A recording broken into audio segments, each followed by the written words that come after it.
So here we are, Shawn Mozen back in Halifax. Yeah. We're thrilled that you could come to Core Essentials. We just want to ask you a few questions. Sure. You're a bit of a celeb on the kettlebell scene.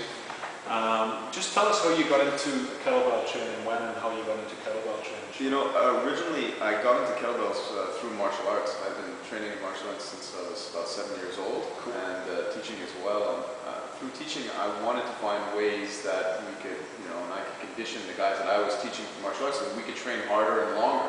Right. But I didn't want us to get muscle bound. So I wanted to keep the mobility, exactly, long lean muscle, keep the mobility, keep our endurance, but develop better strength. And I started to hear about this thing called the kettlebell. And sure. it started to come out, and really Pavel, a gentleman in the United States, started to introduce kettlebell training to Americans.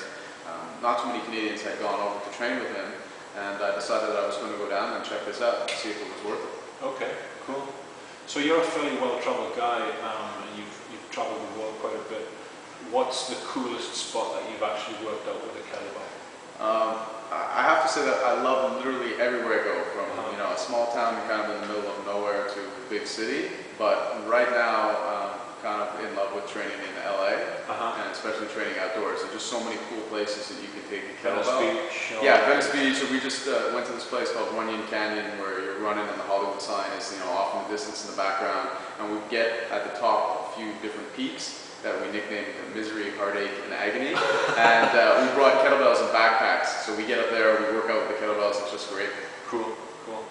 So the kettlebell seems to be sort of the en vogue kind of training exercise that people are kind of jumping on the kettlebell bandwagon. Yeah. What do you think is making kettlebell so popular, and why is it so popular in gym? I think one of the best things about it, one of the most unique things about it, is that you can train for strength and endurance simultaneously. So a lot of people, what they would do is they go and they got to do cardio this day, and they're going to do strength training on that day, and everything's sort of compartmentalized. Timing is really short. People don't have kind of lives where you can, spend 2 hours working on chest and tries, or then I'm going to go do bike for an hour. No one has that kind of time. So if you can give them a workout that is really effective and it's fun to do, and they can do it in a short period of time, that's sustainable. That they'll stick with it. Yeah. So tell us a little bit about Agatsu. How did you get the name of Agatsu, and what's the philosophy of Agatsu, your company? Because of my martial arts background, the name comes from martial arts. It comes from something that the founder of Aikido said, and the full thing is Masakatsu Agatsu, which means that true victory is self-victory, a true mastery is self-mastery. So in terms of martial art, before you can control an opponent, you have to control yourself. Cool. And really, in terms of fitness, we're talking about the same thing. It's all about kind of self-discovery, and not just about what you look like, but being a master of movement and controlling the body, and using the mind to control the body, and that experience through exercise. Right. Cool. So we've just finished the level 1 certification here at Core Essentials.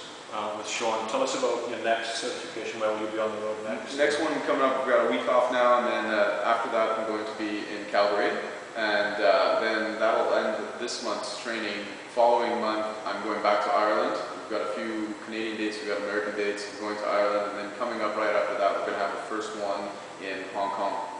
Heard about the Asian. Yeah. Big so yeah, that's going to be good, and it's exciting to get over there. And I think before the end of 2010, we're going to add a few more countries as well. Cool. Yeah. All right. Shawn Mozen, Agatsu, Core Essentials. Thanks. Thank you.